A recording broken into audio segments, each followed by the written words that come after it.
নমস্কার বন্ধুরা, আবার একটি নতুন ভিডিও নিয়ে উপস্থিত হয়েছি। এটি একটি চাকরি সংক্রান্ত ভিডিও। আপনারা দেখছেন AK star TV Bangla YouTube channel. বন্ধুরা, 6ই ডিসেম্বর পিএসসির পরীক্ষা ছিল। সেই পরীক্ষাতে অনেক চাকরি প্রার্থী পরীক্ষা সেন্টারে যেতে পারেনি। তার জন্য একটি নতুন আপডেট উঠে এসেছে, সে সম্পর্কে জানবো বিস্তারিত তথ্য এই ভিডিওতে।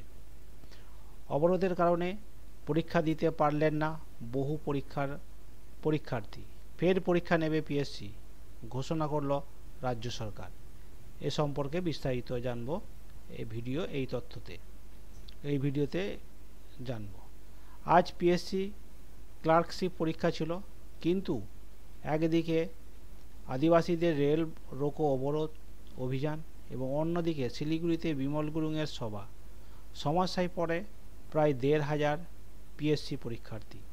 শিলিগুড়িতে বিভিন্ন সেন্টারে সকাল 11টা থেকে পরীক্ষা ছিল, কিন্তু আদিবাসীদের রেল রোকো অবরোধের জেরে আটকে পড়ে তারা। এরপর পাল্টা অবরোধ শুরু করেন পরীক্ষার্থীরা। পরীক্ষার্থীদের অবরোধের ফলে 11:30 পর্যন্ত রেল চালু হয়নি। পরিস্থিতি সামাল দেওয়ার চেষ্টা করেছে রেল ও স্থায়ী প্রশাসন। আজ সকাল থেকে রেল ও জাতীয় সড়ক অবরোধ করেন তারা। অবরোধের জেরে কলকাতা থেকে উত্তরবঙ্গগামী একাধিক ট্রেন আটকে পড়ে। 34 নম্বর জাতীয় সড়কে যান চলাচল ব্যাহত হয়।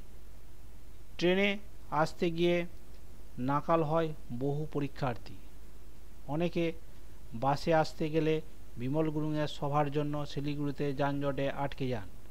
এরপরেই পরীক্ষায় বসতে না পেরে বিক্ষোভ দেখান অনেক পরীক্ষার্থী। এরপরেই নড়েচড়ে বসে রাজ্য। স্বরাষ্ট্র দপ্তরের তরফে একটি টুইট করে বলা হয়, রেল অবরোধের জন্য যেসব পরীক্ষার্থী শিলিগুড়িতে ক্লার্কশিপ পার্ট 2 এর পরীক্ষা দিতে পারেনি তাদের যাতে দ্বিতীয় সুযোগ দেওয়া হয়, সেই আবেদন পিএসসির কাছে করেছিল পশ্চিমবঙ্গ সরকার। পিএসসি সেই অনুরোধ মেনেছে। আজ তারা পরীক্ষা দিতে পারেনি, খুব তাড়াতাড়ি তাদের আবার পরীক্ষা নেওয়া হবে, এই মর্মে একটি বিজ্ঞপ্তিও প্রকাশ করেছে। এই ছিল আজকের আপডেট। যদি ভিডিওটা ভালো লাগে তাহলে লাইক, শেয়ার ও কমেন্ট করবেন। ধন্যবাদ।